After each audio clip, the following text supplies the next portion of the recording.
എല്ലാവർക്കും നമ്മുടെ പുതിയ വീഡിയോയിലേക്ക് സ്വാഗതം. ഇന്നത്തെ നമ്മുടെ റെസിപ്പി ഒരു പായസമാണ്. നമ്മൾ സാധാരണ ഉണ്ടാക്കുന്ന ഒരു പരിപ്പ് പായസത്തിനേക്കാൾ ടേസ്റ്റിൽ നല്ല അടിപൊളിയായിട്ട് ചെയ്തിട്ടെടുക്കാൻ പറ്റിയ ഒരു പായസമാണ് കേട്ടോ. അപ്പോൾ ഈ ഒരു രീതിക്ക് നിങ്ങൾ പായസം ഒന്ന് ഉണ്ടാക്കി നോക്കുക, തീർച്ചയായിട്ടും നിങ്ങൾക്ക് ഇഷ്ടപ്പെടും. അപ്പോൾ നമുക്ക് അതിൻ്റെ റെസിപ്പി ഒന്ന് കണ്ടു നോക്കാം. കൂടാതെ ഈ ഒരു വീഡിയോ കണ്ടുകൊണ്ടിരിക്കുന്ന സമയത്ത് നിങ്ങൾക്ക് ഇഷ്ടപ്പെടുവാണെങ്കിൽ മറക്കാതെ തന്നെ ആ ഒരു ലൈക്ക് ബട്ടണും കൂടി ഒന്ന് ക്ലിക്ക് ചെയ്യണേ. ചാനലൊന്ന് സബ്സ്ക്രൈബ് ചെയ്ത് സപ്പോർട്ടും കൂടി ചെയ്യുക. അപ്പോൾ അതിനായിട്ട് നമുക്ക് ആദ്യം തന്നെ ഇതിലേക്ക് വേണ്ടത് ഇതുപോലൊരു അര കപ്പളവിൽ ചെറുപയർ പരിപ്പാണ് കേട്ടോ. അതായത് ഞാൻ 125 ml ഈ ഒരു അളവ് കപ്പിൽ അര കപ്പളവിൽ ചെറുപയർ പരിപ്പാണ് എടുത്തിരിക്കുന്നത്. അപ്പോൾ ഞാൻ ഈ ഒരു പരിപ്പ് നന്നായിട്ടൊന്ന് കഴുകി എടുത്തിട്ടുണ്ട്. കഴുകിയെടുത്ത് വരുമ്പോഴത്തേക്കും പരിപ്പ് കുറച്ചും കൂടെ ഒന്ന് വീർത്ത് വരുമല്ലോ. ഇനി ഇതുപോലൊരു കുക്കർ എടുക്കുക. ആ ഒരു കുക്കറിലേക്ക് നമുക്ക് 2 ടീസ്പൂൺ അളവിൽ നെയ്യ് ഒഴിച്ചു കൊടുക്കാം. നെയ്യൊന്ന് ചൂടായിട്ട് വരുമ്പോഴത്തേക്കും നമ്മൾ കഴുകി വെള്ളം ഒട്ടും തന്നെ ഇല്ലാതെ ആ ഒരു വെള്ളമൊക്കെ കളഞ്ഞിട്ടെടുത്തിരിക്കുന്ന ഈ ഒരു പരിപ്പ് നമുക്ക് ഈ ഒരു കുക്കറിലേക്ക് ഇട്ട് കൊടുക്കാം. എന്നിട്ട് നന്നായിട്ട് ഈ ഒരു പരിപ്പ് നമ്മളൊന്ന് വറുത്തിട്ടെടുക്കാം കേട്ടോ. ഒത്തിരി അങ്ങ് വറക്കൊന്നും വേണ്ട, എന്നാലും അത്യാവശ്യം അതിൻ്റെ ഒരു വെള്ളമൊക്കെ മാറി നല്ലൊരു മണം വരും ഈ ഒരു പരിപ്പ് നമ്മളൊന്ന് വറുത്തെടുക്കുന്ന സമയത്ത്. അപ്പോൾ ഈ ഒരു പരിപ്പ് നമുക്കൊന്ന് വറുത്തിട്ടെടുക്കാം. അപ്പോൾ ഇതുപോലെ നന്നായിട്ട് ഇളക്കി കൊടുത്ത് ആ ഒരു പരിപ്പൊക്കെ നന്നായിട്ടൊന്ന് ചൂടായി ഒന്ന് ഫ്രൈ ആയിട്ട് വരുന്ന സമയത്ത് ഇതിലേക്ക് നമുക്കൊരു 1.25 കപ്പ് അളവിൽ വെള്ളം ഒഴിച്ചു കൊടുക്കാം. എന്നിട്ട് നന്നായിട്ട് ഇതുപോലെ ഒന്ന് ഇളക്കിയിട്ട് ഇനി നമുക്കിതൊന്ന് വേവിച്ചിട്ടെടുക്കണം.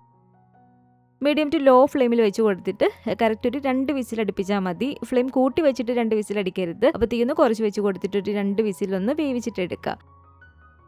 ഇനി ആ ഒരു സമയം കൊണ്ട് നമുക്കിതിലേക്ക് ആവശ്യത്തിനുള്ള ആ ഒരു ശർക്കര ഒന്ന് ഉരുക്കിയിട്ടെടുക്കാം. ഞാനിപ്പോൾ ഇതിലേക്ക് 2.25 കപ്പ് അളവിൽ ശർക്കര പൊടിയാണ് ഇട്ട് കൊടുക്കുന്നത്. 250 ml കപ്പിൽ കറക്റ്റ് 2.25 കപ്പ് അളവിൽ ശർക്കര പൊടി ഞാനിതിലേക്ക് ചേർത്ത് കൊടുക്കുകയാണ്. എന്നിട്ട് ഇതിലേക്ക് ഒരു 1/4 കപ്പ് മുതൽ ഒരു 1/2 കപ്പ് വരെ വെള്ളം ഇതിലേക്ക് ഒഴിച്ചു കൊടുക്കാം. ഒരുപാട് വെള്ളം ഒഴിച്ചു കൊടുക്കണ്ട. എന്നിട്ട് നമുക്ക് ഈ ഒരു ശർക്കര നന്നായിട്ടൊന്ന് ഉരുക്കിയിട്ടെടുക്കണം കേട്ടോ. അപ്പോൾ ഇതുപോലെ നന്നായിട്ട് ഇളക്കി കൊടുത്ത് ശർക്കര നല്ല പോലെ തന്നെ നമുക്ക് ഇവിടെ നിന്ന് ഉരുകി കിട്ടിയിട്ടുണ്ട്.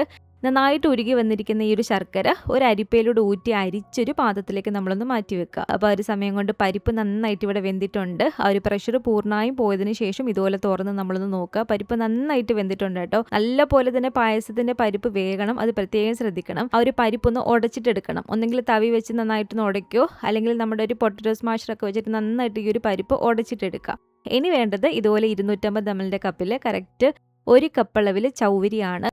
ഇതുപോലെ വലിയ ചൗവരി തന്നെ എടുക്കുകയാണെങ്കിൽ അതായിരിക്കും കുറച്ചും കൂടി നല്ലത്. ചൗവരി ഞാൻ ഇതുപോലെ വെള്ളത്തിൽ ഒരു അരമണിക്കൂർ ഒന്ന് കുതിർത്തി എടുത്തിരിക്കുന്നതാണ്. അരമണിക്കൂർ മാത്രം കുതിർത്തി എടുത്തിരിക്കുന്ന ഒരു ചൗവരി വീണ്ടും ഒന്ന് കഴുകിയിട്ട് നമുക്ക് ഈ ഒരു പാത്രത്തിലേക്ക് ഇട്ട് കൊടുക്കാം.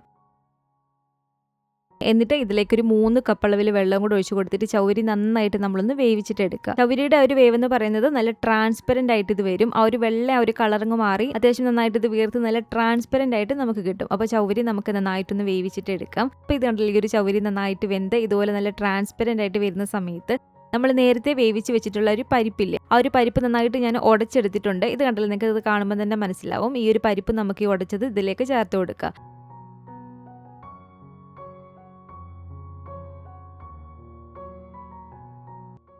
പരിപ്പും ചേർത്തിട്ട് നല്ല പോലെ തന്നെ ഇളക്കിയിട്ടെടുക്കുക. പരിപ്പ് നമ്മൾ ചേർത്ത് കൊടുക്കുമ്പോഴത്തേക്കും തന്നെ ഇത് അത്യാവശ്യം ഒന്ന് കുറുകി വരും. ആ ഒരു സമയത്ത് ഇതിലേക്ക് നല്ല ചൂട് വെള്ളം ഒരു 2.5 മുതൽ ഒരു 3 കപ്പ് വരെ ഒഴിച്ചു കൊടുക്കാം. വെള്ളം കൂടെ ഒഴിച്ചു കൊടുത്തിട്ട് നല്ല പോലെ തന്നെ ഇതുപോലെ ഒന്ന് ഇളക്കിയിട്ടെടുക്കുക. ആ ഒരു ചൂടുവെള്ളവും ചേർത്ത് ഇതുപോലെ നന്നായിട്ട് ഇളക്കി ഒന്ന് ചൂടായിട്ട് വരുന്ന സമയത്ത് ഇതിലേക്ക് ഒരു 1/4 ടീസ്പൂണിൻ്റെ പകുതി മാത്രം ഉപ്പ് ചേർത്ത് കൊടുക്കുക കേട്ടോ. ഒരു 2 നുള്ള ഉപ്പ് ചേർത്ത് കൊടുത്താൽ മതി. ഇതിലേക്ക് നമുക്കൊരു 1/4 ടീസ്പൂൺ അളവിൽ ഏലക്കാപ്പൊടി ചേർത്ത് കൊടുക്കാം. അതുപോലെ തന്നെ ഒരു 1/2 ടീസ്പൂൺ അളവിൽ ചെറിയ ജീരകം പൊടിച്ചതും ഒരു 1/4 ടീസ്പൂൺ അളവിൽ ഇത് ചുക്കുപൊടിയാണ് കേട്ടോ. ചുക്കുപൊടിയും കൂടി ചേർത്ത് കൊടുക്കുക. ലാസ്റ്റ് നമുക്ക് വേണമെന്നുണ്ടെങ്കിൽ വീണ്ടും പൊടികൾ ചേർത്ത് കൊടുക്കാം. ഇപ്പം ഈ ഒരു അളവിലാണ് ഞാൻ ചേർത്ത് കൊടുക്കുന്നത്. അപ്പോൾ ഒരു പൊടികളും ചേർത്ത് നന്നായിട്ടൊന്ന് ഇളക്കിയതിന് ശേഷം ഇതിലേക്ക് നമ്മൾ നേരത്തെ ഉരുക്കി വെച്ചിരിക്കുന്ന ശർക്കര മുഴുവനും ചേർത്ത് കൊടുക്കുക.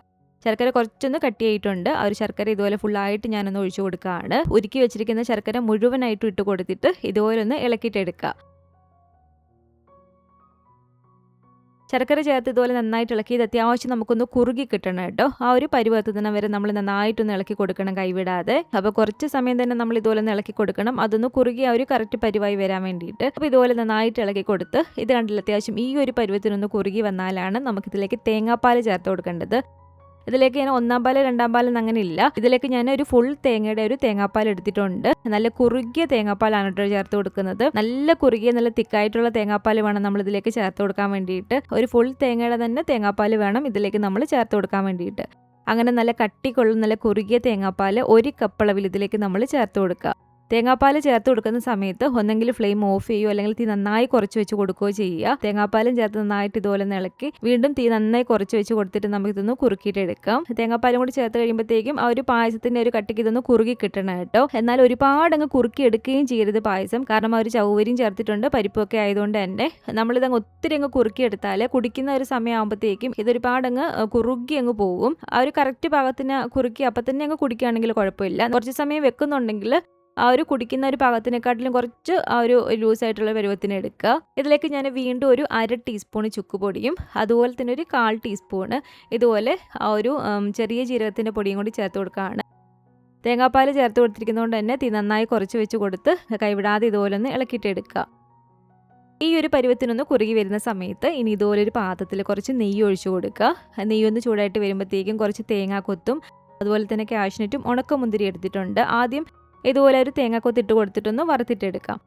തേങ്ങാക്കൊത്ത് ഇതുപോലെ ഒന്ന് മൂത്ത് വരുന്ന സമയത്ത് നമുക്ക് കാഷ്നട്ട് ഇട്ട് കൊടുക്കാം. കാഷ്നട്ടും അത്യാവശ്യം കളർ മാറി വരുന്ന സമയത്ത് ലാസ്റ്റ് ഇതുപോലെ ഉണക്കമുന്തിരി ഇട്ട് കൊടുത്താൽ മതി.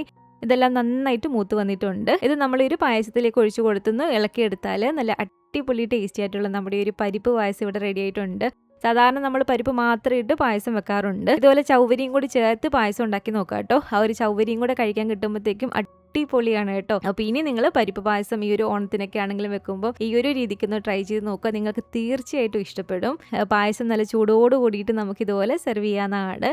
അപ്പം ഇതുപോലെ നിങ്ങൾ ഉണ്ടാക്കി നോക്കിയിട്ട് നിങ്ങളുടെ അഭിപ്രായങ്ങളൊക്കെ മറക്കാതെ തന്നെ നമ്മുടെ കമൻറ്റ് ബോക്സിൽ ഒന്ന് വന്നറിയിക്കണേ. അതുപോലെ തന്നെ ഈ ഒരു വീഡിയോ ഇഷ്ടപ്പെട്ടെങ്കിൽ മറക്കാതെ തന്നെ ഒരു ലൈക്ക് ബട്ടണും കൂടെ ഒന്ന് ക്ലിക്ക് ചെയ്യുക.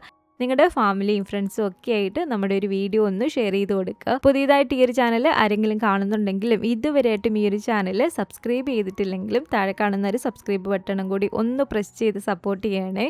കൂട്ടത്തിലെ കാണുന്ന ബെല്ലൈക്കണും കൂടെ ഒന്ന് ക്ലിക്ക് ചെയ്ത് അതിൽ ഓൾ എന്നൊരു ഓപ്ഷൻ തന്നെ കൊടുക്കുകയാണെങ്കിൽ ഞാൻ പുതിയ റെസിപ്പികളൊക്കെ ഇടുന്ന സമയത്ത് നിങ്ങൾക്ക് അതിൻ്റെ നോട്ടിഫിക്കേഷൻ കിട്ടുന്നതായിരിക്കും. ഇൻഷാ അല്ലാഹ് വീണ്ടും നമുക്കിതുപോലെ നല്ലൊരു റെസിപ്പി ആയിട്ട് കാണാം.